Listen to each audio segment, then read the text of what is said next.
Bueno, buenas tardes a todos. Buenas tardes. Hoy tenemos una jornada muy interesante, enriquecedora, además con gente muy interesante y enriquecedora.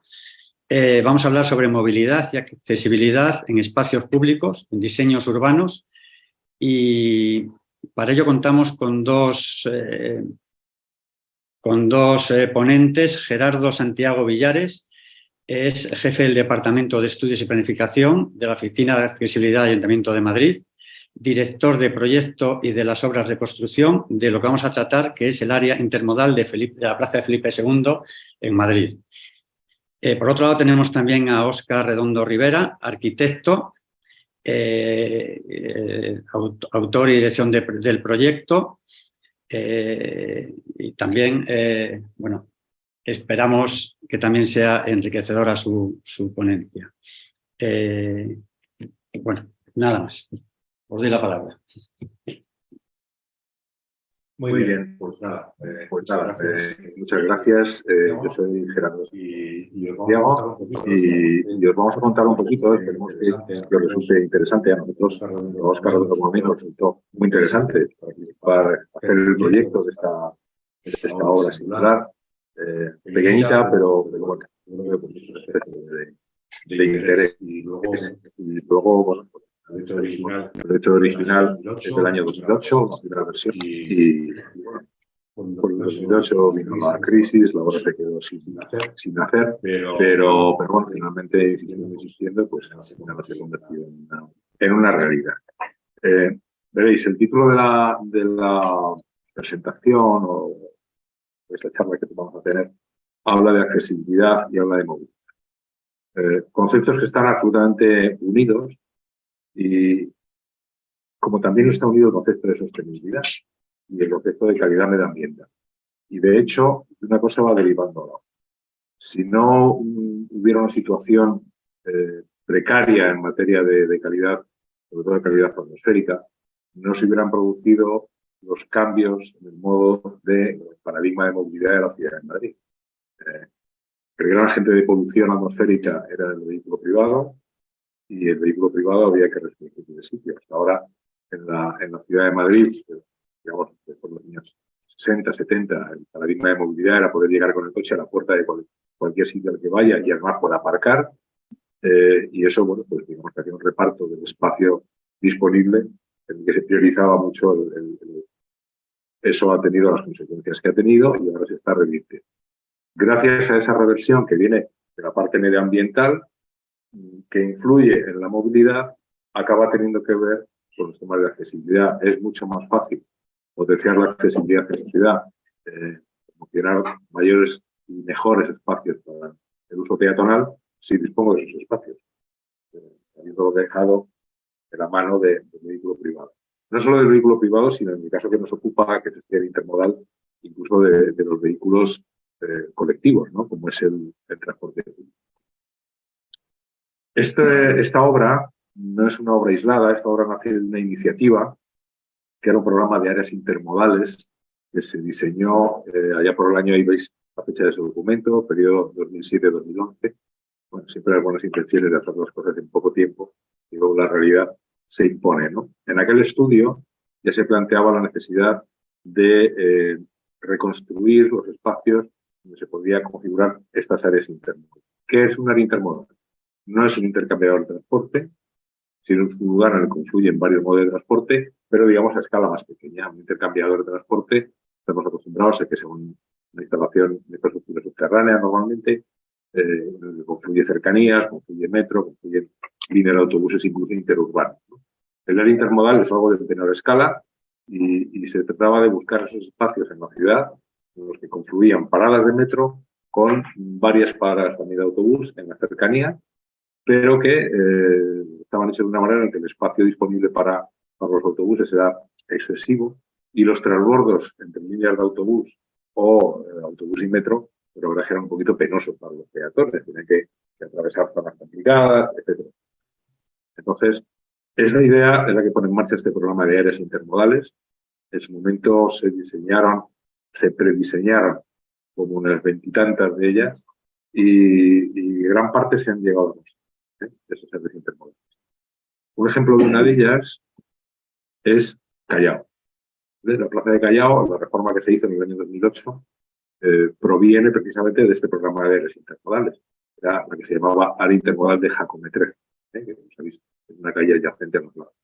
En la imagen de la izquierda, a lo mejor lo veis muy pequeñito, pero bueno, veis que ahí se ve mucho metro cuadrado de calzada para mucho autobús, cuando realmente pues la demanda por parte de los peatones en esa zona, los que conocéis Madrid, sabéis que es raro no haber quedado un amigo o una amiga en la plaza de Callao.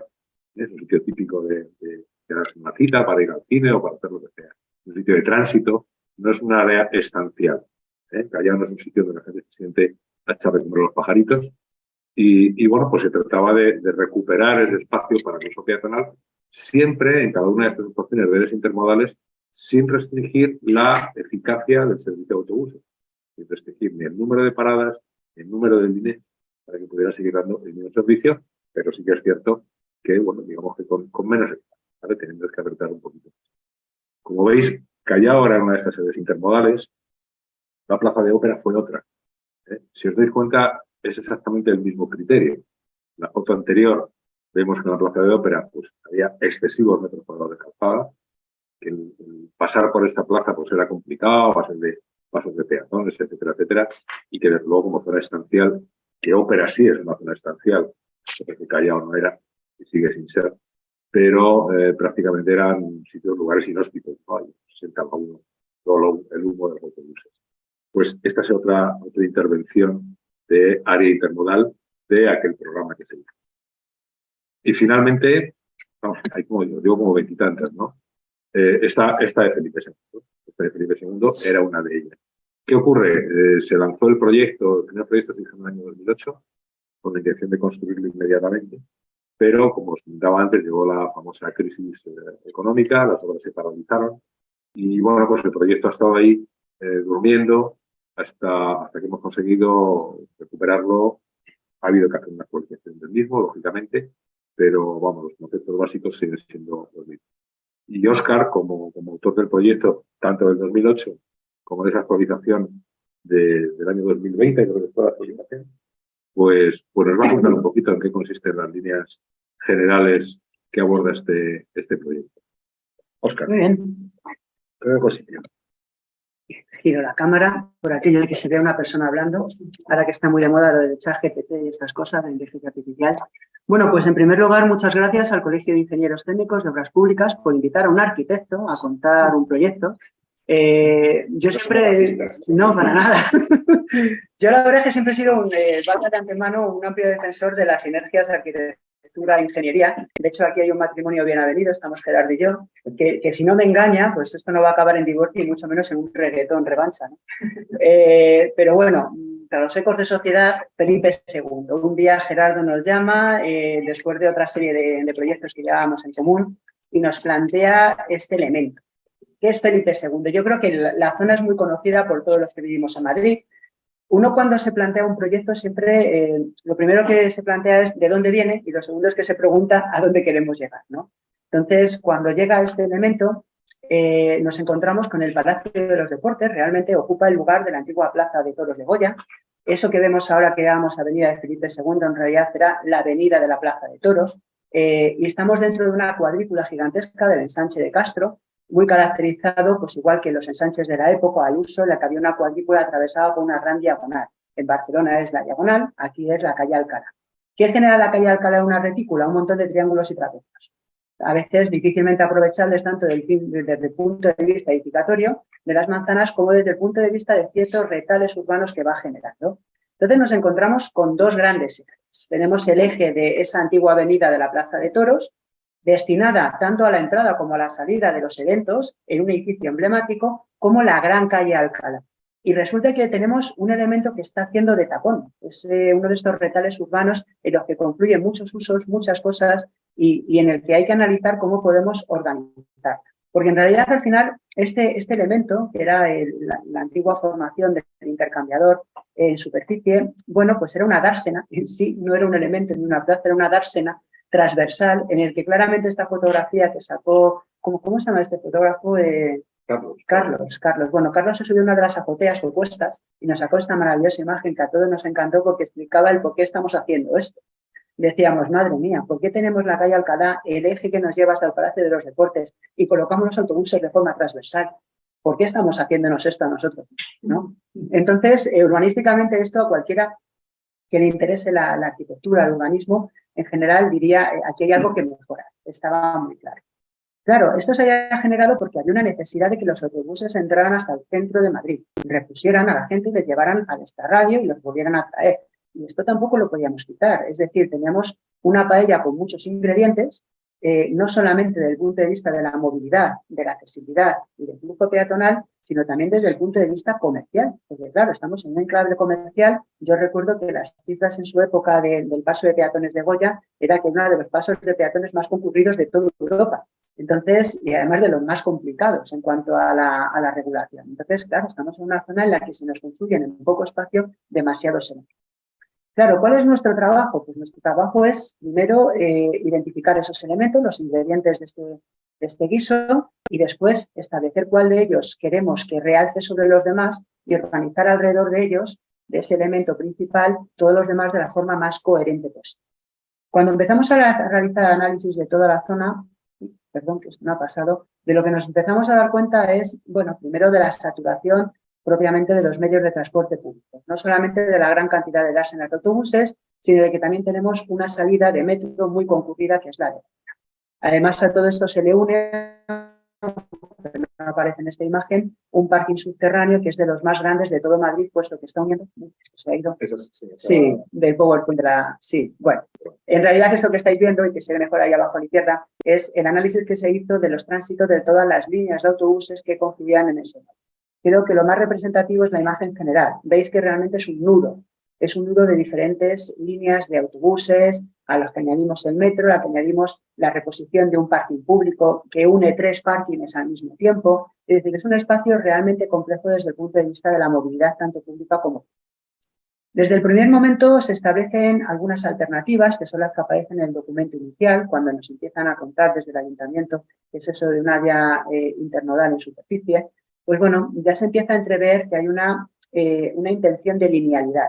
Es decir, no vamos a colocar dársenas transversales, sino que vamos a intentar mantener ese gran eje, ya sea mediante 2 ejes de circulación, que es la solución de abajo, o un gran eje central, que es la solución de arriba. Claro, la verdad es que en su momento Gerardo nos dice que está muy bien, pero que ninguna de las dos le gusta, a ver qué se nos ocurre y qué es lo que podemos hacer. Y no hay nada mejor que te reten algo. Entonces, lo primero que empezamos a analizar era un poco, vamos a ver, ¿qué es lo que ocurre? Está claro, el tema de las dársenas, no me voy a entretener mucho más en ello, era posiblemente lo más evidente. Pero también había otra serie de situaciones bastante peculiares. Una de ellas es que teníamos unas circulaciones peatonales en la paralela de la calle Narváez, que eran las entradas y salidas del metro, a través de un estrechamiento que se generaba entre la escalera de salida del parking, que la veis arriba a la derecha, los elementos de ventilación, que eran como elementos urbanos, no eran bancos, no eran maceteros, era algo que surgía allí con lo que la gente se tropezaba. Y además de esto teníamos otro elemento muy singular, que era este centro comercial en superficie generado por, pues, por la venta ambulante, que realmente había terminado techándose y creando casi una edificación en mitad del espacio público. Claro, esto generaba, no se me entienda mal la palabra, un pequeño gueto de comercio, a veces incontrolable, y otras veces en los que realmente, pues bueno, lo que se pretendía era una venta ambulante abierta en la que la gente pudiera circular por ese espacio, se apropiaban de un trozo de ciudad para un uso privado. Entonces, esta era otra de las cosas que queríamos organizar, no hacer que desapareciera, organizarla de otra manera mucho más hábil. ¿De acuerdo? Luego, había una enorme cantidad de elementos que añadir. Por ejemplo, es una zona donde hay muchas terrazas porque hay muchos bares en la zona. Entonces, esto tampoco se podía eliminar. Es una zona en la que además tenemos una serie de alineaciones de séforas, de acacias, bastante importantes, que son elementos también a conservar. Dígase de antemano que cortar un árbol histórico en Madrid no está precisamente bien visto, con lo cual eso también condicionaba bastante qué es lo que teníamos que hacer. Había otra serie de elementos de reposición, de mobiliario, que también había que conservar. Es decir, teníamos una enorme cantidad de cosas distintas, de elementos distintos, y además teníamos un referente en la zona al cual queríamos dar continuidad, que era el propio eje de la avenida de Felipe VI. Esta continuidad tenía que ser desde el punto de vista formal, es decir, desde el punto de vista de los elementos singulares, los despieces, los pavimentos, las soluciones arquitectónicas que se le hubiese dado a cada uno de los despieces de ese tapiz que terminaba siendo el eje que llevaba hasta el Palacio de Deportes. Bueno, con todo esto empezamos a trazar cuáles son las líneas generales y hacemos ese análisis, ese eje central, ese espacio comercial en superficie, todos los elementos, bueno, aquí no se ve bien, pero se está viendo el cursor, ¿verdad?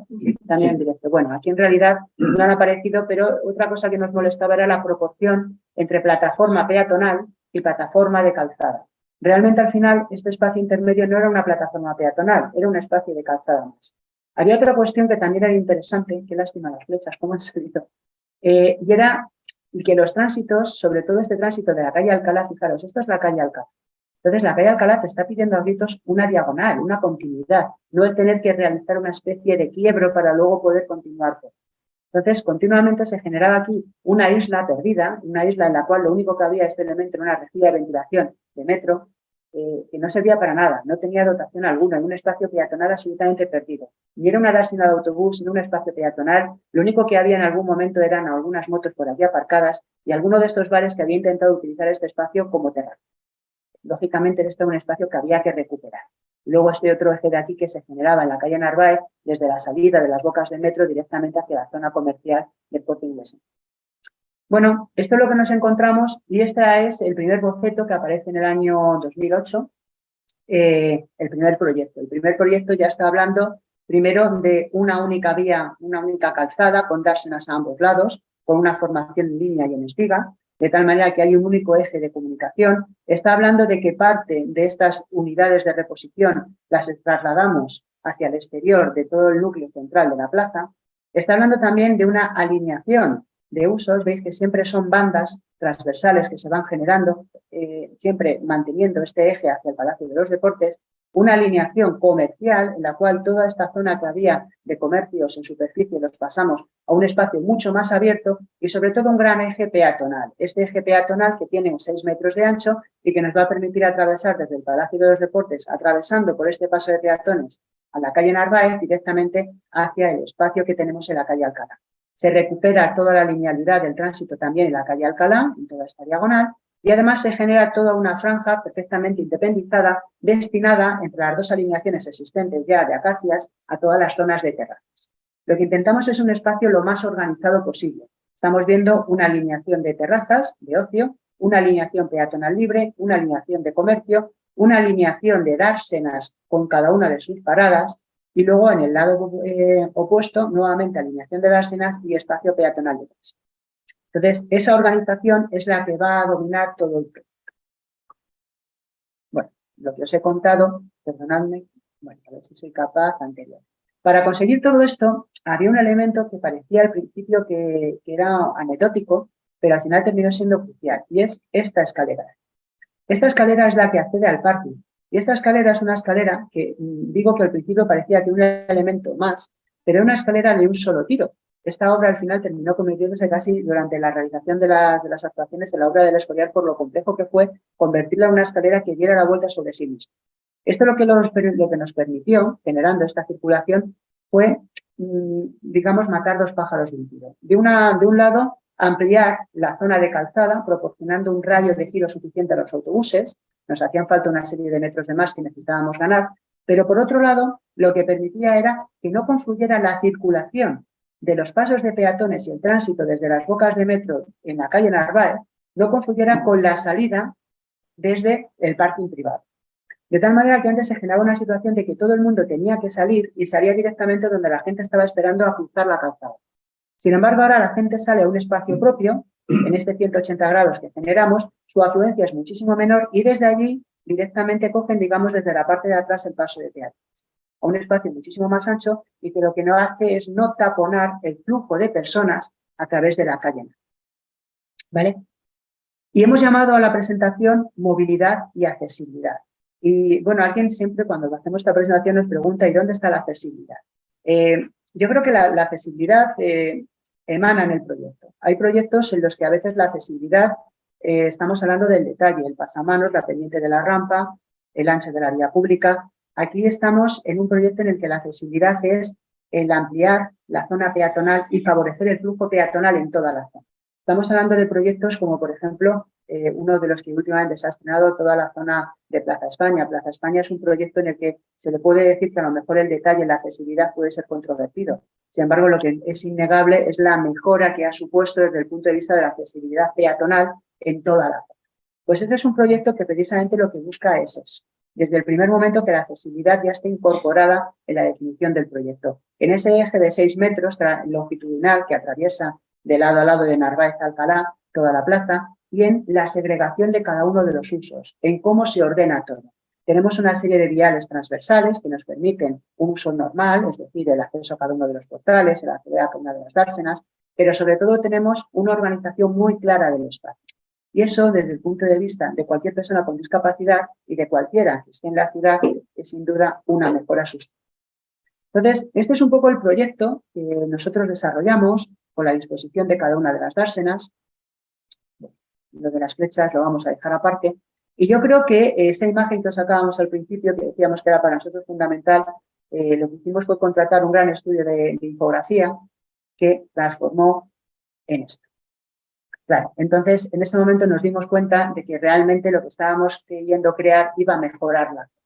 Aquí ya estáis viendo cuál es la idea. Os decía que uno se plantea qué es lo que tiene y dice, ¿y ahora qué voy a hacer con esto? Bueno, lo que yo quiero hacer es esto, que desde el Palacio de los Deportes tengo una visual directa hasta la calle Alcalá, que los autobuses vayan por un sitio completamente distinto y parapetado mediante una línea comercial de la zona donde está circulando todo el peatón, y que además el peatón tenga una relación directa tanto con el área comercial a su izquierda como con el área de las terrazas a su derecha. Por ejemplo, todos los comerciales y bares de la zona al principio nos odiaban por las obras y, sin embargo, claro, les enseñábamos a dónde vais a ir. ¿Qué preferís tener? Fijaros que donde está ese eje peatonal de 6 metros, todo este eje, antes había una calzada.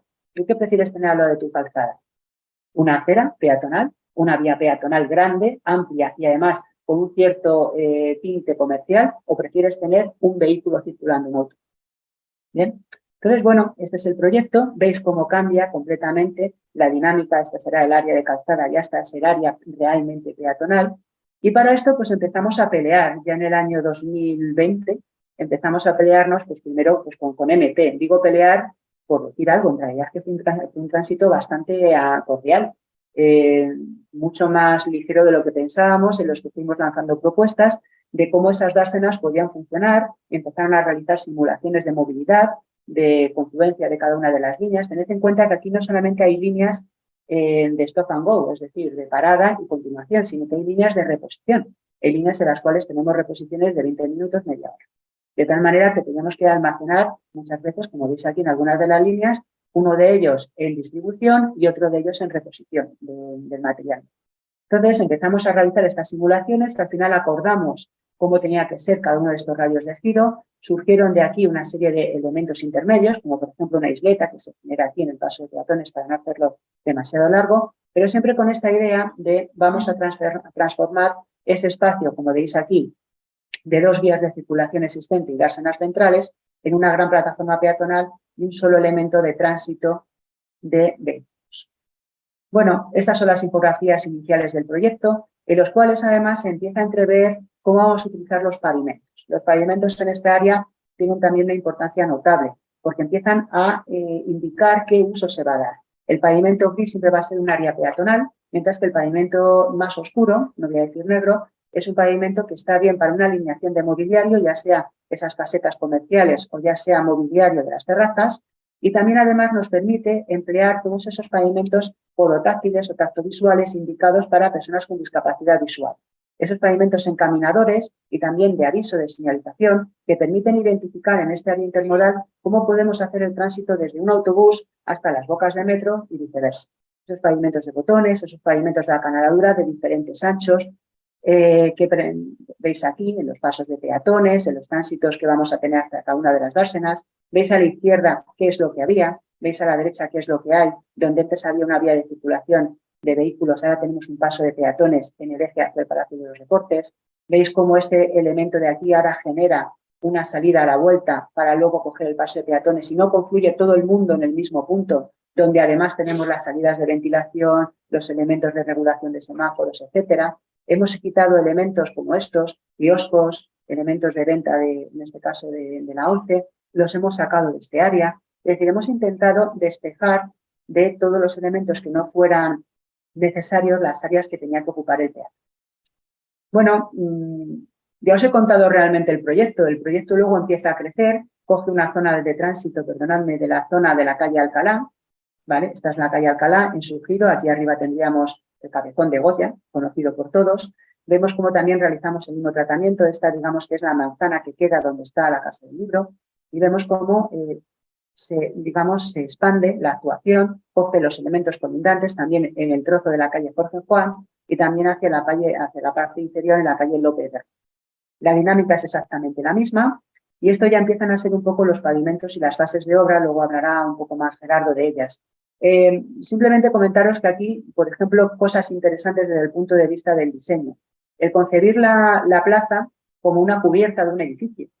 Fijaros qué cosa más singular. Siempre estamos hablando de que cuando hacemos un vial, hacemos una calle, hablamos siempre de drenajes transversales y longitudinales. Cuando haces una plaza de este tamaño y con esta geometría, no existe tal. Todos los drenajes son transversales y longitudinales. Con lo cual, al final, tienes que empezar a generar una serie de limaollas y limatesas, como si una cubierta de un edificio se tratara, en el cual además hay que respetar las rasantes de entradas a cada uno de los portales existentes. Con lo cual, aquí hay muchas cotas que ya vienen dadas. Vienen dadas las cotas de cada uno de los arbolados, vienen dadas las cotas de cada uno de los accesos. Y a partir de ahí tenemos que generar una serie de líneas de drenaje. Esto fue complejo de resolver y al final la verdad es que ha funcionado, creo que bastante bien con esas líneas que veis aquí de drenaje. Esas líneas de drenaje lineal, que las señalo ahora con el cursor quedan también embebidas dentro del pavimento. Como veis, el pavimento es bastante interesante y bastante importante. Un pavimento que no está dibujado y no está proyectado con una trama, que es lo más fácil. Le das AutoCAD, rellenar trama, un hatch y ya se resuelve. No, está dibujado pieza a pieza. Está desglosado pieza a pieza y está luego realizado en obra pieza a pieza. Luego hay que decir que el pavimento tiene un significado y una simbología. Todo lo que hicimos aquí tiene una intención. Luego, además, en obra, gracias a Dios, Gerardo ha estado allí pendiente de que se llevara a su fin. Entonces, como ese pavimento negro y gris, esto ya son cosas de arquitectos, que nos gusta, se va cambiando de color, no te rías, segrega claramente cuál es cada uno de los usos. Por ejemplo, hay una cosa que a mí me tenía un poco psicosomatizado, que era que la terraza no se salga de su sitio y que los puestos de venta no se salgan de su sitio. Porque, claro, yo veía cómo los puestos de venta y las terrazas habían ido invadiendo el espacio peatonal en esta zona. Y digo, ¿y qué hago? ¿No les puedo colocar una valla? Bueno, pues les voy a colocar un cambio de color, de tal manera que sepan dónde tienen que estar, ¿vale? Que no digan, uy, es que no me he dado cuenta, ¿no? Entonces, claramente el uso queda muy clarificado, muy segregado. Luego están las bandas de encaminamiento, las bandas de botones, que están siempre en los bordes de los andenes, cómo se han diseñado cada uno de estos elementos. Aquí, además, a Juanjo Cantalejo hay que darle las gracias. Es una de esas personas que uno de sus trabajos múltiples precisamente el entrenamiento de personas invidentes, con lo cual es de las que mejor sabe y entiende cómo debe de funcionar este tipo de pavimentos y recibimos su asesoramiento a la hora de mejorar los trazados que habíamos hecho. Siempre decimos, Gerardo y yo, que en un proyecto hay que hacer una enorme cantidad de líneas de encaminamiento, de pavimentos tactovisuales y luego borrar el 80% de ellas, porque si no terminas saturando el espacio. Si al final resulta que este pavimento está integrado dentro del diseño general y la gente no lo percibe, es que está bien hecho, porque realmente no está hecho para el usuario habitual, está hecho para aquellas personas con discapacidad visual que realmente necesitan una lectura táctil del pavimento. Y veis un poco los detalles de todo el mobiliario, ajardinamiento y todos los planos de los despieces que se fueron haciendo. Bueno, esto yo creo que fue hacia un vademecum de pavimentos, de cortes. Bueno, aquí tenéis planos de jardinería. Aquí fue interesante, por ejemplo, el tratamiento que se hizo en las calles López de Rueda y Jorge Juan de pavimentos drenantes. Me acuerdo, ya que estábamos ampliando la zona de asfalto, teníamos que compensar con una zona de drenaje y, por lo tanto, se llevó un pavimento drenante en el espacio entre los aportes, mediante una serie de teselas de granito reservadas con gravilla. Y, bueno, y luego la parte de iluminación. No tiene más interés que los estudios lumínicos que se realizaron. Queríamos una iluminación que no tuviera tampoco mucha importancia, pero que reforzara sobre todo los ejes peatonales nocturnos, ¿de acuerdo? Luego llegó la parte del mobiliario. Aquí habría mucho que hablar, hasta el punto que hemos terminado diseñando unas casetas o rediseñando unas casetas que ya existían, que luego se han expandido por todo Madrid, se ha normalizado este elemento constructivo y, bueno, pues aprovechamos la oportunidad para hacer un elemento que entendíamos que podía ser bueno, tiene un cierto carácter escultórico, al mismo tiempo funcional, y que, bueno, independientemente del uso comercial que luego se le pueda dar, pudiera instaurarse en cualquier parte de Madrid. También era importante la forma de organizarse. ¿Veis estos espacios? Cómo se retranquean, cómo generan sus propios espacios de venta. Algunas de estas casetas luego se han alineado, de tal manera que sirven tanto de frontera hacia la zona de las dársenas de los autobuses como de parapeto hacia la zona peatonal. Bueno, todo esto de la accesibilidad... Esto ya me toca, ¿eh? Sí, esto ya te toca la parte de la accesibilidad. Ya... Yo pensaba que esto era mío. Bueno, pues nada, le paso los mandos a Gerardo. Ya te toca aquí. Tenemos que haber puesto una diapositiva de sí, porque si no te enrollas, me lanzo. Te enrollas como... Bueno, Óscar nos ha contado un poco cómo fue todo el proceso de generación del proyecto. Un aspecto importante, estamos hablando del proyecto inicial del año 2008, ¿no? Aún el Ayuntamiento de Madrid no había hecho, digamos, obligatorio, eso nos llegó hasta 10 años después. En el 2018 el Ayuntamiento sacó una instrucción según la cual era obligatorio en los proyectos de urbanización incluir un documento que llamamos estudio de accesibilidad. ¿Vale? ¿Por qué un estudio de accesibilidad? Pues porque está muy bien decir, no, yo cumplo con toda la normativa vigente y ya está. En el mejor de los casos, a lo mejor había una especie de checklist, ¿no? Listados de conformidad, pero que realmente no servían para nada y no daban el resultado deseado. Ya en ese proyecto del 2008 incluimos este estudio de accesibilidad. Este es un documento, algunos de los que estáis en la sala lo conocéis, es un documento bastante más extenso, pero dictado, pero checklist, ¿vale?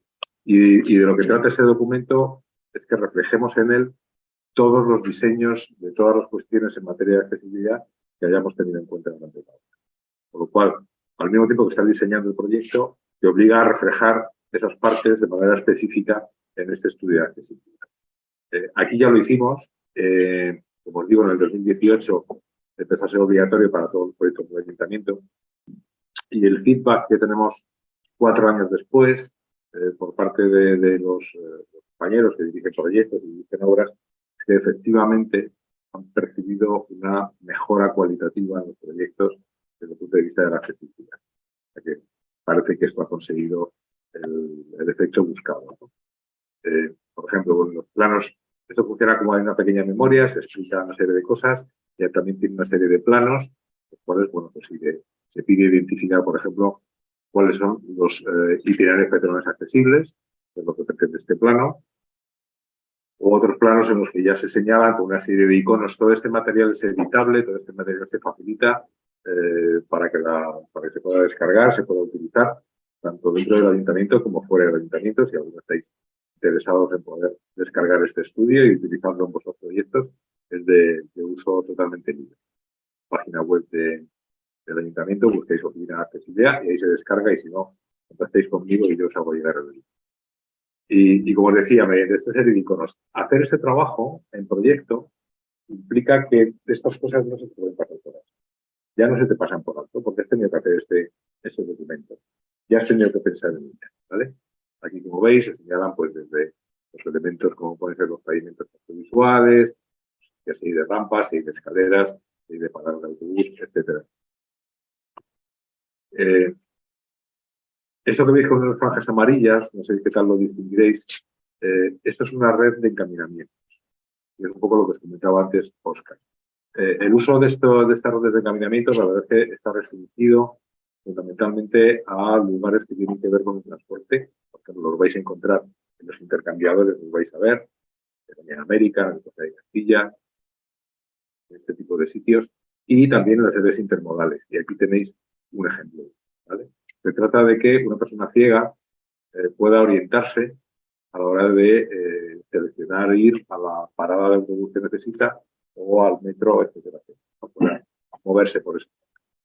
Como decía Óscar, en el trazado de esta red de encaminamientos, tanto en fase de proyecto como luego incluso durante la ejecución de la obra, contamos con la colaboración de esta persona que se llamaba Óscar, de Juan José Cantalejo, que, como decía él, uno de sus oficios es el de enseñar a las personas que no ven a moverse por la ciudad.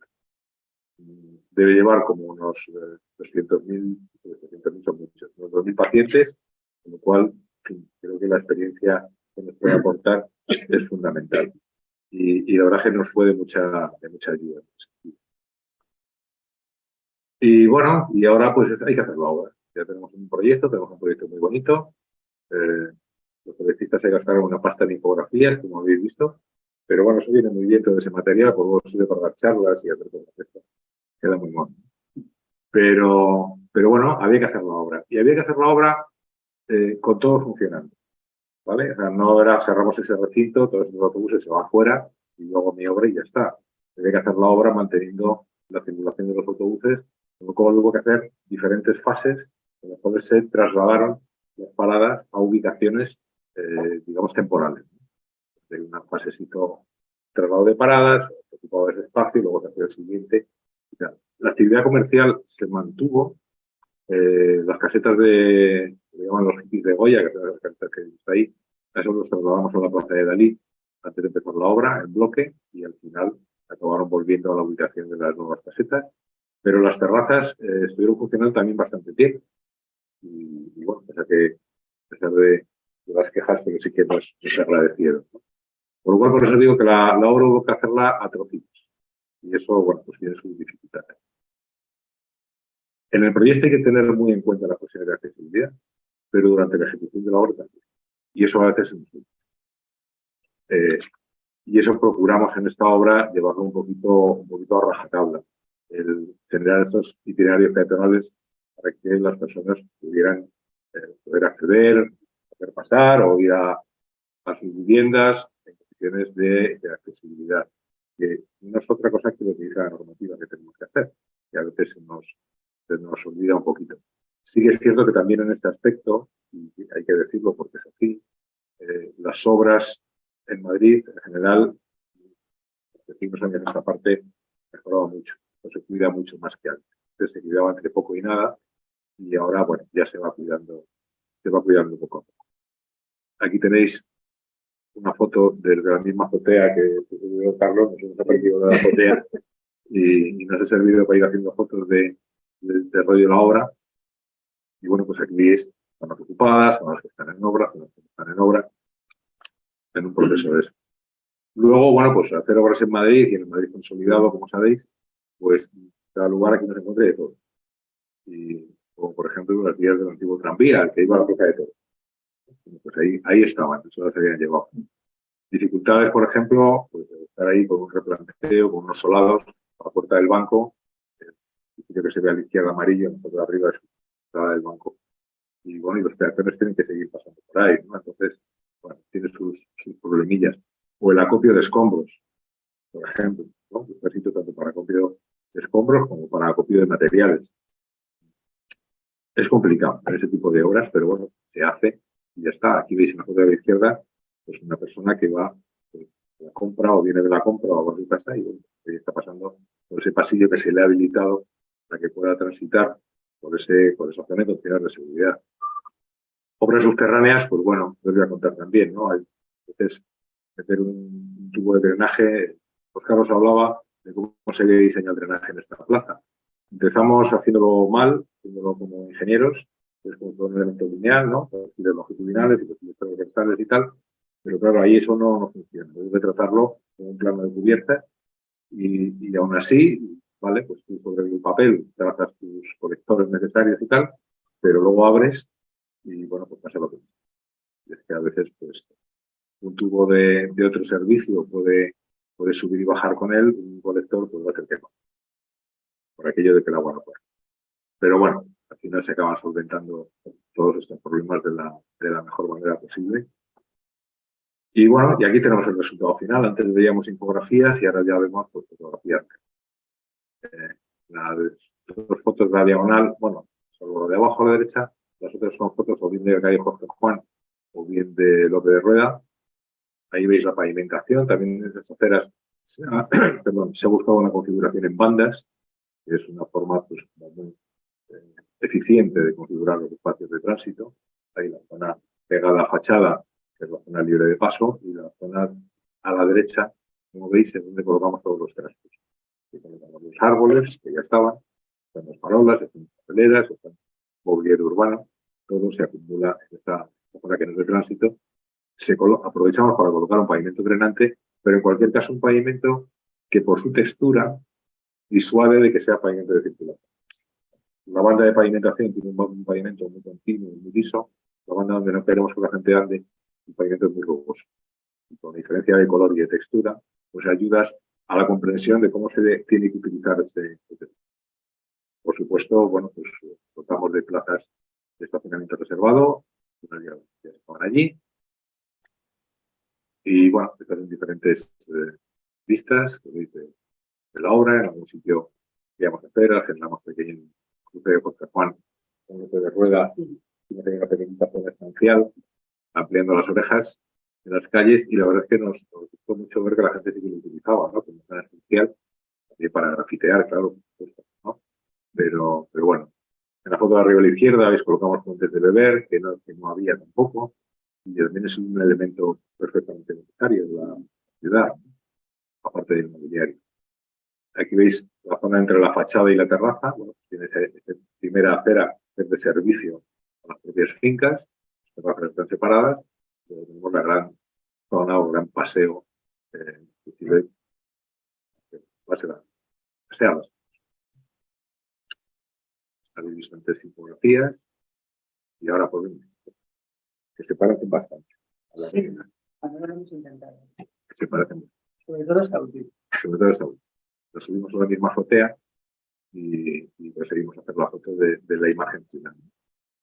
Bueno, no sé qué os parecerá. Yo es una de las obras en las que he intervenido que más satisfecho estoy, ¿no? Porque el resultado final es como más llamativo. A veces haces otras obras y bueno, pues vale, sí, no se nota mucho. Aquí la verdad es que la obra ha sido muy, muy agradecida en ese sentido y los vecinos de la zona están encantados con ello. Absolutamente encantados, los hosteleros también, o sea que ha sido un éxito de crítica y público.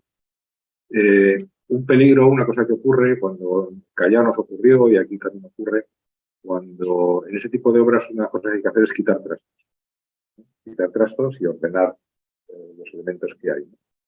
Pero claro, con eso que genera espacios libres. Y generar espacios libres en una ciudad es peligrosísimo, porque enseguida hay a quien le apetece ocuparlo. Así que, bueno, hicimos esta foto justo en el momento adecuado y ahora pasáis por ahí, pues a lo mejor no sabe todo igual. Pero, bueno. Y nada más, por nuestra parte, si queréis que hacemos algo, queréis hacer alguna pregunta, pues, estáis aquí en la sala o que están online, pues estamos encantados de poder contestar. La verdad que era una zona, yo la recuerdo de cuando era pequeña y iba por ahí, era el ayuntamiento como de caos, que salías y parecía que hay un mercado árabe o mucho mogollón, mucha circulación, no ibas para donde querías a veces, que te llevaban a ese Corte Inglés, que no quiero ir para allí, quiero ir para allí. Y la verdad es que el cambio ha sido tremendo. Yo creo que lo has definido bien, que era una zona fea y sucia. ¿No? Y la pelotona. Y luego lo que has dicho que también es muy interesante. De momento no. Una cosa muy interesante que ya no se habla solo de accesibilidad, sino de movilidad, accesibilidad y sostenibilidad. ¿No? Porque al final un espacio de tránsito se acaba convirtiendo también en un espacio de convivencia, de estancia, de personas. ¿No? Pero la verdad que ahí es un espacio, una plaza, ¿no? Donde está, no solo donde. Aquí hubo un trabajo muy agradecido por otro lado, que estás en una terraza donde nos hemos formado a ver por dónde la gente circulaba. Fue muy duro, sobre todo en la primavera, verano, fue muy duro y se aprende mucho, ¿no? Te sientas y dices, a ver, la gente, ¿qué es lo que está haciendo aquí? Esto pasa un poco también en Callao. En Callao, al final, yo recuerdo de diagramas de Callao en los que la gente en realidad cruzaba por donde podía hacia donde podía. Entonces, al final, pues, si todo el mundo cruza por el centro, pues al final vamos a hacer toda una plaza. Y aquí los ejes principales eran la PAE y sobre todo el eje diagonal de Alcalá. La gente tenía que hacer ese quiebro extraño. Era todo como muy raro, muy rápido. Y entonces te empiezas a dar cuenta de cómo la gente lo utiliza. Yo recuerdo, por ejemplo, el tapón que se generaba de la salida del metro con la salida del parking, todos en el paso de peatones. Todo confluía ahí. Y además había al otro lado un kiosco y en el otro lado un puesto de venta de helado. Digo, ¿por qué todo aquí? Digo, que te ha hecho este lugar para que le condenen, ¿no? Entonces, sí que era interesante intentar ordenarlo, desordenarlo. Luego otra cosa que también acaba Óscar de las terrazas, es cierto, pero era labor de investigación, no era otra. Ya nos estamos acostumbrando, afortunadamente, a hacer obras que afectan al espacio donde viven personas, contando con la opinión de las personas. Hasta ahora, o antiguamente, yo que ya soy muy mayor, pues desde nuestros despachos, nosotros somos los que sabemos de esto, yo sé esto como tiene que ser. Ya, pero fíjate, es que lo que tú proyectes y te construye aquí incide en la vida de las personas que hay durante un montón. Luego, escuchar nunca está de más. Nunca está de más. Escuchar, ver cómo se mueve la gente, ver cómo funciona ese espacio, ver qué necesidades tiene. Hay que ir a las terrazas por el día y por la noche también, porque claro, no es lo mismo.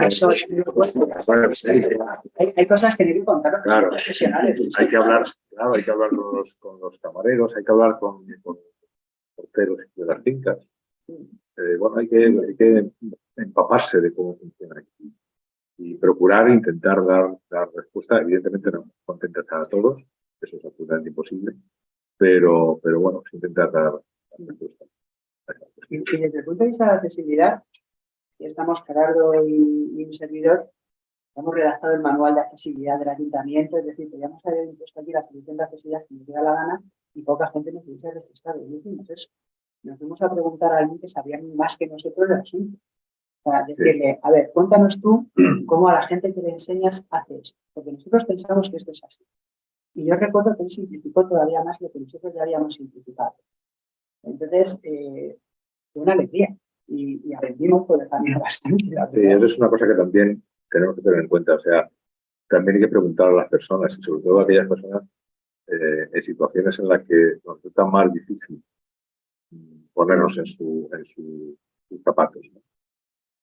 No pensemos nunca que si no tenemos una discapacidad nos podemos poner en la piel de los cursos que hacemos, por ejemplo, en el ayuntamiento, hacemos la típica práctica y, ¿okay?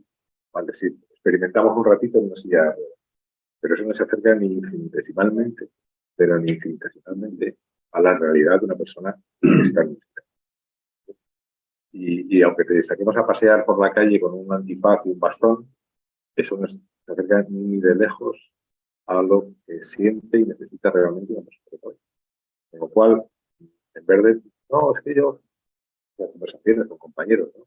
Bueno, yo es que creo que una persona que no te crees nada. Afortunadamente para ti, no te puedes poner en una situación de una persona. Así que preguntamos. Y ya está, es tan fácil como eso. Es tan fácil como eso.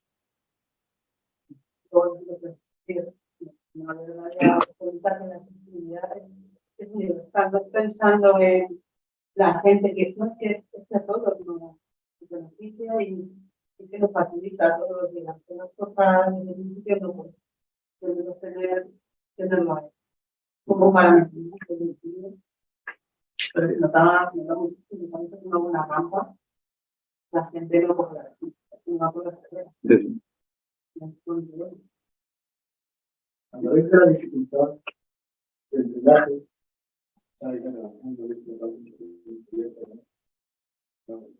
nos planteamos el proyecto de drenaje sostenible, el concepto de drenaje sostenible. Está también hablando de sostenibilidad. Sí. Y demás. Sí, cuántas. Sí, yo te lo cuento. Permeabilidad y demás de materiales. Sí, además hay una normativa, ahora mismo creo que es el 20% de los superficie pavimentada tiene que ser drenaje. Tanto en la calle Jorge Juan como en Lope de Rueda pudimos hacer. En la plaza no, porque para colmo de males, debajo de la plaza hay cosas. ¿Vale? Esta plaza no tiene tierra debajo.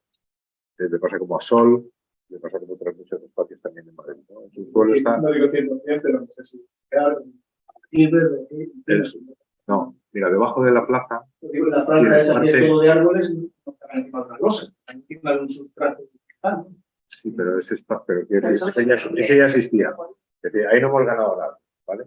Pero en la zona donde ven los autobuses e incluso las casetas, debajo está el metro.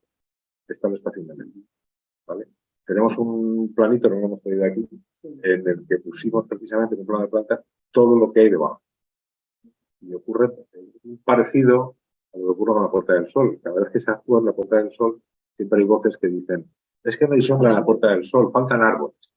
Bueno, yo en algún momento he visto un plano en el que se superpone todo lo que hay debajo y es que apenas hay espacio, apenas hay como 3 o 4 huecos, se puede poner 4 árboles. Cada uno. Podría pensar en todos los entonces. Sí, todos, antiguamente, hace muchos años, el sol hubo todo.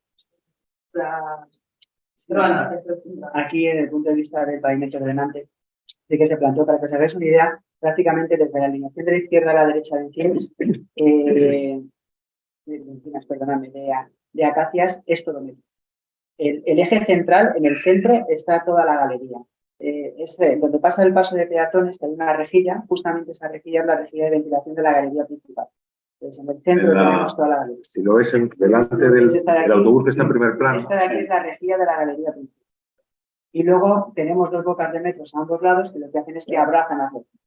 Entonces, de esa zona, hace un dato, pues seguramente más del 80% está ocupado. Pero que en esta obra no haya sido posible, no quiere decir que no sea algo que haya que buscar en los lugares donde sí que es posible. ¿Vale? Sí, de hecho, la franja vegetal es así que igual. De hecho, desviar las aguas de un lado, se puede. No, pero que.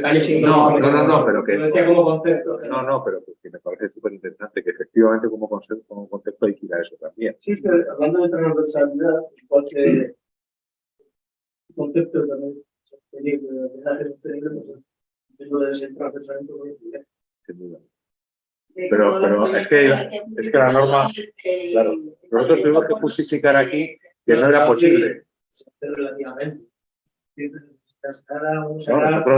Nosotros en ese proyecto tuvimos que justificar que no cumplíamos ese 20%. De hecho, tuvimos que partirnos bastante la cabeza para alcanzarlo, porque no era nada fácil manteniendo 1,80 m de un pavimento que no fuera el pavimento delante. Es muy complicado. Aquí yo recuerdo, por ejemplo, que la presencia de los de metro es una maldición para el trazado de instalaciones. Cuando se empezó a hacer la obra, empezaron a aparecer los colectores, claro, continuamente te chocabas con los metros. Y no estaba precisamente en el punto. Con lo cual, el aglomerado que veis de la calle Narváez, la que va de izquierda a derecha, allá al fondo. Esto está justo encima de la losa del parque. Justo encima. Porque además no hubiera estado mal cuando se construyó el parque hubieran hecho 1 metro más. Pero está justo, o sea, está hueso. Está el aglomerado justo encima de la losa del parque. Y el parking ocupa toda la parte de Dalí, se mete toda esa calzada y entra un poquito en esta zona. Luego, como decíamos, estaba en medio. Yo he hecho obras de zanjas, es verdad que muchas veces te metes en, sobre todo en los parkings, no sé por qué los han hecho tan elevados, cerca del retiro, por donde está la bolsa, porque tenía un parking y que más. Cuando la gente pasa el servicio es complicado, no está tan somero, no hay tocada de pelo. En otra obra, no diré cuál, hace muchos años, nos metimos en la traquilla del metro. Para hacer un alcorque, afortunadamente no hubo heridos, pero utilizando para hacer un alcorque, porque está un poquito más profundo, y la taquillera no se sabía. Y sí. Sí, lo raro es que no se nos suman. Pero ahora es que no se nos suman. Tenemos más enfocada por abajo que por la cabeza. Pues enhorabuena también al Ayuntamiento de Cultura, que ha sido como compañeros, colegas, enhorabuena. Preguntaros también por la duración de la obra, la ejecución, qué tiempo llevó y en qué mes arrancó el año. Pues empezamos en mayo y al final es una obra pequeña, tenía un presupuesto final cercano a 3 millones de euros, o sea que, y de metros cuadrados como obra es una obra pequeñita. Y por rendimientos normales se podría haber hecho prácticamente en 6 meses.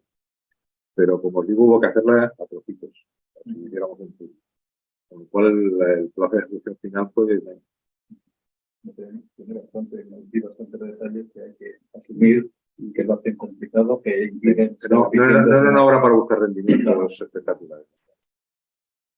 Había, digamos, fáciles, lo que de rueda, etcétera. O sea, había tramos como muy fáciles, que es una sección transversal de Rapites, pero la plaza era muy peculiar, es que no había dos trozos de la plaza igual.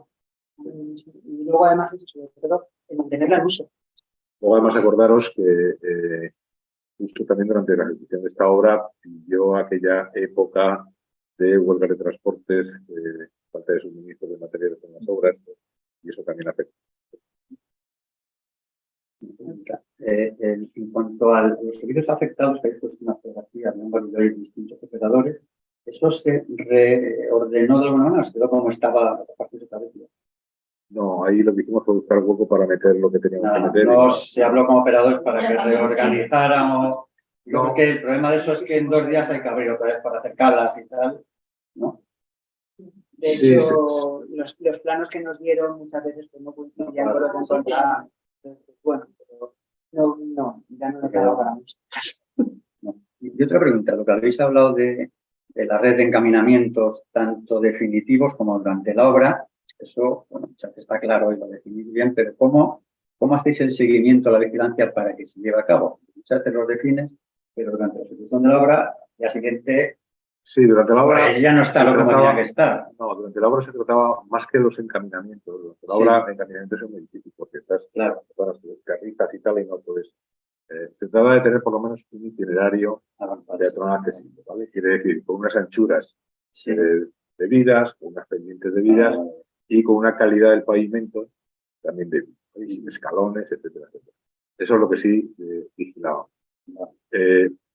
Como decía aquel, me alegro que me hagas esta pregunta, porque, como te decía, la fase de ejecución de la obra es crucial.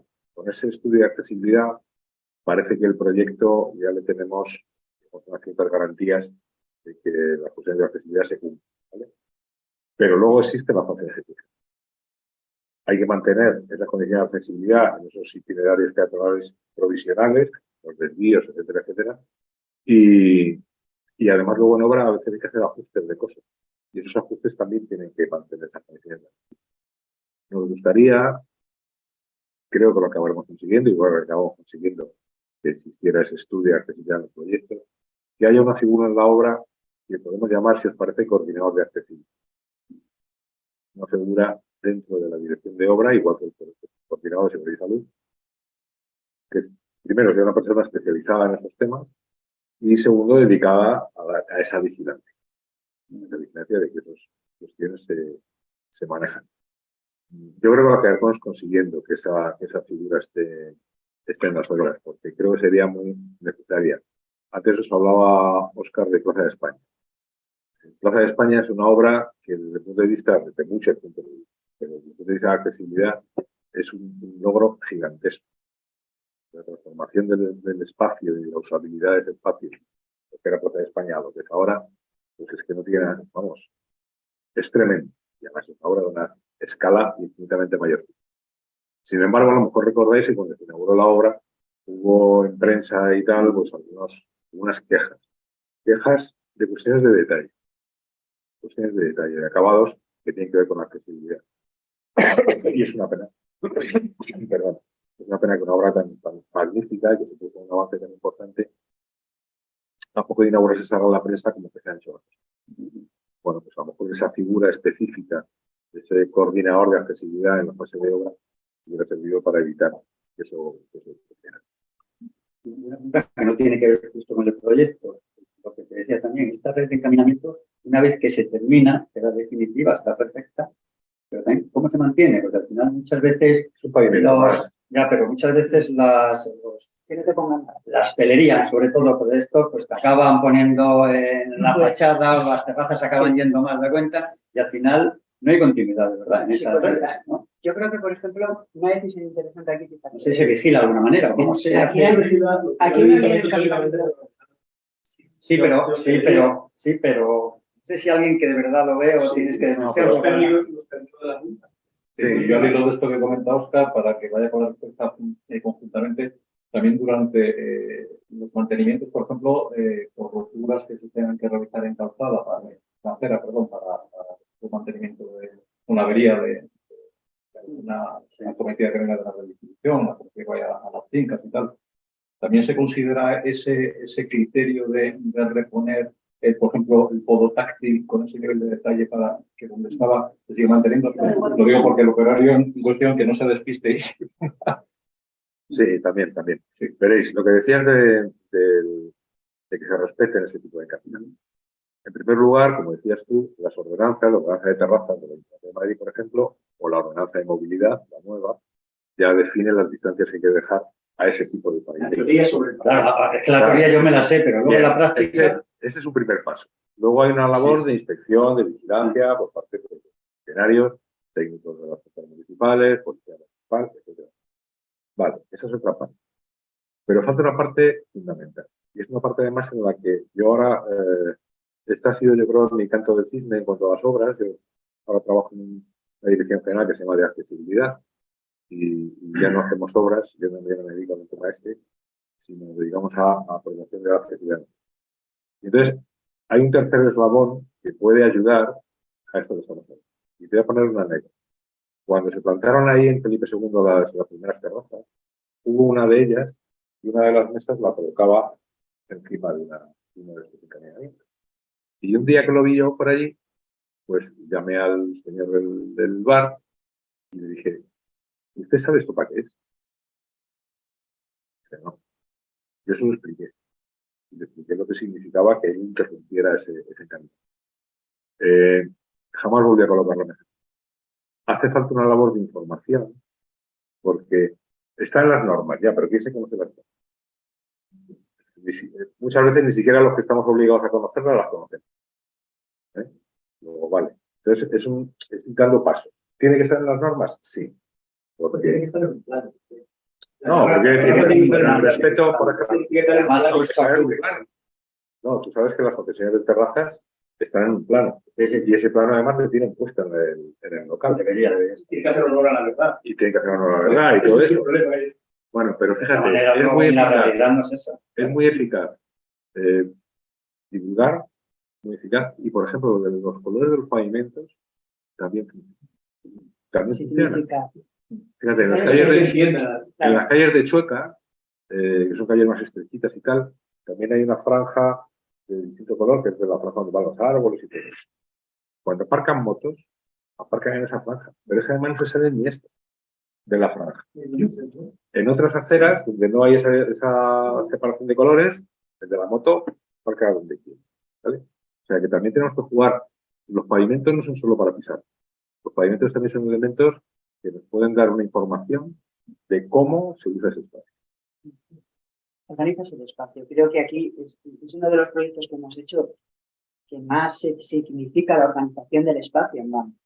Por ejemplo, aquí hay una banda que es esta, y posiblemente ese itinerario podotáctil de 40 centímetros de ancho, ¿vale? Que lleva desde un lado hasta el otro. Si yo esta banda, en lugar de colocarla aquí, la pongo aquí, ningún problema. Sobre el plano, funciona igual. Pero claro, no es lo mismo tener al invidente con un arco de barrido de su bastón de 120 centímetros pegándose con la gente de comercio, pegándose con la gente del tránsito, que llevarle a una zona donde la afluencia de público es muchísimo menor. Si yo resulta que eso también lo genero aquí, genero un problema. Si yo a este señor le coloco un pavimento en el cual, si se sale de ese pavimento, sabe que está fuera de su sitio, puede incumplirlo, claro que puede incumplirlo, pero ya se está significando. Ya le estoy colocando una luz encima de, oye, está viendo. ¿Vale? Y ya vendrá el de al lado y le dirá algo. Porque a estos señores les hemos colocado de esta manera y no como estaban antes, uno contra otro. Porque si están uno contra el otro, salían con el vecino y colocan un techo y se apoderan del espacio. Sin embargo, ahora ya están contra un espacio público. De tal manera que nadie se mete contra ese espacio público y es mucho más fácilmente denunciado. Entonces, al final no podemos evitar que alguien haga un mal uso de nada, de la ley en general. Sin embargo, lo que podemos hacer es prever que sea mucho más notorio cuando lo incumple. Yo quiero preguntar, has dicho una cosa que es lo de, como que estaba mal visto, lo que has dicho, talar árboles, en este caso acacias. ¿Eso por qué es así? Porque muchas veces son árboles que se plantaron mal en su día, de situación y de tipo de planta. Talar un árbol, si luego pues lo pones correctamente, otro mejor pensado, mejor sitio, A ver, es mejor que no talar ese árbol, ¿no? Va a hablar del ayuntamiento y va a hablar alguien de fuera del ayuntamiento. Yo siempre he diferenciado personalmente entre lo que es un árbol de ciudad y lo que no es un árbol de ciudad. Entonces, yo creo que hay árboles de parques y hay árboles de cala, para empezar. Quitar una de esas acacias, eso no se puede transportar, eso se tala. Claro. Cuando la saques, la raíz que tiene hacia abajo es inmensa. Incluso, por ejemplo, en la calle Alcalá, que tuvimos que dar yo al otro lado, si ampliábamos la zona de actuación, justamente debajo de la cornisa, en esta zona de aquí, estas acacias de esta zona han levantado completamente todo el palo. Entonces parece que vas por una montaña rusa. Yo creo que hay ciertos árboles con cierto porte que al final generan más problemas que soluciones. Es una opinión mía personal. A partir de ahí, creo que también hay ciertos árboles que hay que conservar. Sí, yo hablo de acacias, plátanos, de estos que hay mucho en Madrid. Plátanos y acacias en Madrid, pues tenemos... Están mal pensados y mal... Estas en general pues son unas épodas bastante interesantes, llevan ahí mucho tiempo y siempre que pueda, yo siempre que hago cualquier obra de este tipo, intento conservar lo que hay en cuanto al patrimonio, el patrimonio vegetal. Sin embargo, tampoco yo tengo muchos reparos en si un árbol es justificable utilizarlo. Otra cosa es que luego tenga que rellenar un montón de papeleo para hacerlo, que quitar un árbol de este porte no es tan sencillo, ¿no? Esa es otra, y luego que además tenga que plantar no sé cuántos enteros, ¿vale? Pero si es justificable se hace. Aquí siempre se intentó mantener. Además es que creo que la plaza le favorece esas dos alineaciones, porque fijaros, una de ellas está en toda la zona de terrazas. ¿Qué creéis que hubiesen sido de esas terrazas si quitamos esa zona? Una sombra.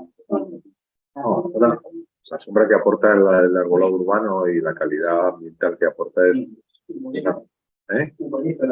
Claro, absolutamente, ¿no? Yo sí que pienso también a nivel personal, un poco como Óscar. Yo creo que los árboles, una cosa es hablar de un ejemplar en el Parque de Juan Carlos I o en el Retiro o tal, y otra cosa son esos árboles de alineación, que para mí es como los geranios de mi casa. Si los quito porque decido quitarlos, pues tampoco pasa nada. Aquí no se trata de quitarlos, pero si los tengo que reponer, los tengo que cambiar. Hubo épocas aquí en Madrid, por ejemplo, que nos volvimos como muy talibanes y es que ni siquiera se podaba. No se podían los árboles ni siquiera podar. Sí, porque era malo para el árbol. Yo voy a Filomena y los puedo de golpe. Ahí, ¿vale? O se te cae. No, yo creo que hay un criterio bastante... Es un árbol que está arrancando la cera, que están muchos partidos también. Es que muchas veces estos árboles, las raíces que tienen son engañosas. Porque a lo mejor no han tenido una profundidad suficiente en el suelo. Yo decía antes que había metido el pica-pica en una estación de metro. Bueno, a mí se me han caído varios árboles de estos en obras, porque resulta que excavas alrededor, te crees que la raíz la lleva hacia abajo. Son raíces en superficie. Son muy superficiales y como cualquier cosita ha hecho. Claro, es una acacia de media, su raíz es una cuarta parte de la altura de la raíz. Esa raíz es algo que no se quita como cojo y saco un árbol. Es costoso, pero bueno, muchas veces es una mejora, digo. No tienes una cosa que tampoco es fácil hacer esto. No sé por qué hay ese miedo a tocar. A mí, no, a ver. El departamento de zonas verdes. A mí ese tipo de... Depende, ahora con el listón que te hacen hacer lo que dice él. Si quitas esto, dependiendo del diámetro del árbol, tienes que plantar no sé cuánto por cada centímetro. Y luego tienes una normativa, es que tengo de una pelea de estas, también en este caso de las rocas, en las que si el diámetro del tronco superior a 30 centímetros es ya per se intocable. Entonces, pues hay muchas de estas acacias y choteras, chopos negros de generación espontánea, que no tienen un tronco, sino que tienen multitroncos porque han crecido y te suman los multitroncos. Entonces, rápidamente alcanzas 30 centímetros y dices, tengo que conservar el qué, perdona. Entonces, cuando tienes un vial de este porte, con este ancho, días entre edificios, pues este arbolado está bien dimensionado. El problema es cuando tienes una cosa de ese tipo en un vial muy. Y estoy hablando de zonas del barrio de las Letras, dentro de Madrid. Hay zonas en las que las propias ramas se están metiendo en las terrazas de vecinos y están generando otro tipo de problemas. Yo no soy del ayuntamiento, sabía si es el arbolado que tiene que tener ese tallo, que necesita ese tallo, porque realmente no tienes un problema de sombreamiento. Tienes un problema de sombra porque la penumbra ya la estás generando por el ancho que tienes de la calle y la orientación que tienes. Y ya tienes una cera de sombra y otra de luz simultáneamente a la luz del día, no necesitas este tallo. Y eso para mí ya empieza a ser un problema. Aquí la propia foto creo que es bastante explicativa. Creo que el porte desarrollado está acorde a la dimensión de Claro. Algunos instintos se quitan. Y algunos instintos se caen. Sí, claro. Está bien señalarlo, ¿no? Que parezca un accidente.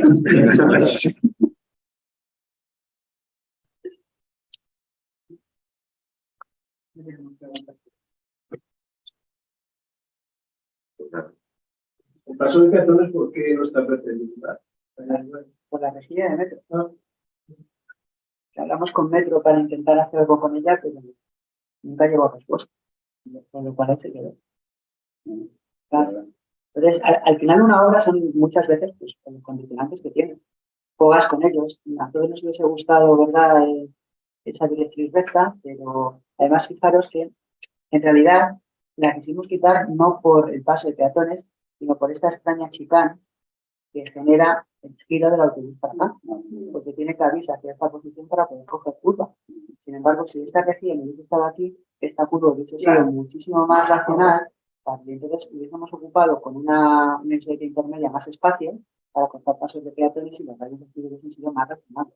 Al final aquí genera un espacio feo, extraño, de punto negro. La verdad es que hay que agradecer en esta obra la participación de MT y del Departamento de Transportes del Ayuntamiento, que lo curraron muchísimo. Muchas veces, aparte de esas simulaciones que habéis visto en fase de proyecto, para ir encajando los radios, en ocasiones ya en obra tuvo que llevar autobuses y hacer prácticas a escala 1 a 1. Y vamos a ver cuál es el radio mínimo que necesitamos aquí. Y la verdad es que, bueno, pues colaboraron en todo momento y se ajustaron y se apretaron todo lo que fue necesario, ¿no? Que para ellos luego pues, es su día a día. Es fácil. ¿Habéis tenido también feedback de los conductores de autobús en el sentido de decir, oye, pues fíjate que estamos encantados con este diseño de base? No, yo creo que muy encantados no pueden estar. O ese radio, desde luego, no se me va a olvidar en las 8 horas o 7 que trabajo, o las que sea. Yo creo que estaban mejorando. El otro lo tenían más cómodo para ellos, ¿verdad? Para moverse y maniobras. Pero bueno. Hay que ver el interés del conductor o 2 o 3 o 14. Es evidente que ellos en su trabajo antes estaban más cómodos. Por ahí quieren los radios de giro abiertos que quieran estar, que con cuidado. Para los conductores les sobra el eje peatonal. yo les entiendo. O sea que... Y lo que también es un éxito, desde luego, es la sensación de continuidad hasta que no había enlace. Sí, lo teníamos muy claro, no se trataba de inventar, ¿vale? O sea, no, mira, aquí voy a poner yo mi huella, es una cosita singular. Yo creo que no, lo que debe hacer es mantener. En Callao, por ejemplo, cuando hicimos el proyecto de Callao, hicimos lo mismo. La pavimentación de Callao sigue lo que era la pavimentación de Gran Vía. Tiene sentido de repente hay querer destacar. Hay una pregunta. Has dicho que el proyecto era de 2008 y luego se hizo una actualización en 2018 en base a incluir este estudio de accesibilidad. Pero no, el estudio ya estaba en el 2008. Estaba también. Entonces, ¿esa actualización a qué se debió? ¿Hubo tanta modificación por qué? ¿Por temas de esto? Fundamentalmente el presupuesto.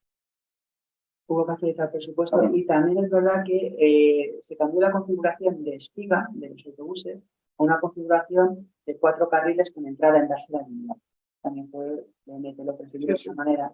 Entre la foto y la infografía inicial, que se ven así como más dientes de sierra, esta fue una modificación sustancial.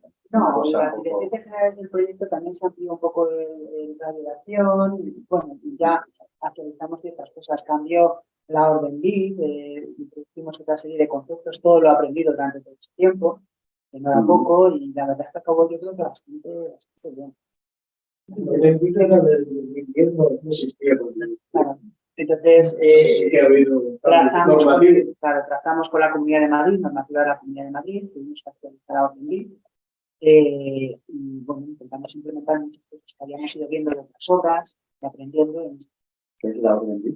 La orden BID es la orden nacional desde el punto de vista de la aplicación de la normativa de accesibilidad del espacio público y sanitario. ¿Se ha ejecutado ahora con la orden TMA entonces? No, la TMA entró en vigor, como sabes, al principio. No, entró en vigor a principio del 22. La norma es de julio del 23. Entró en vigor en enero del 22 y convivió con la orden BID hasta octubre. Y en octubre del 22 ya desapareció completamente la orden BID y entró la TMA. Esta obra se terminó en mayo.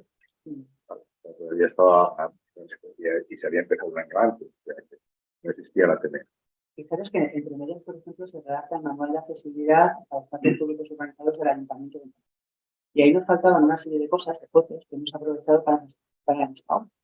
Entonces, sobre todo el plan de aparcamiento, de ciertas soluciones que nosotros entendíamos que vamos a hacerlas bien de una santísima vez y vamos a publicarla en el manual estos años. Entonces, incluso hay alguna maldad que quiero que encontréis en la plaza, un sello por ahí extraño. Sí. Que siempre creo que es bonito buscar cosas por Madrid, ¿no? Un sello.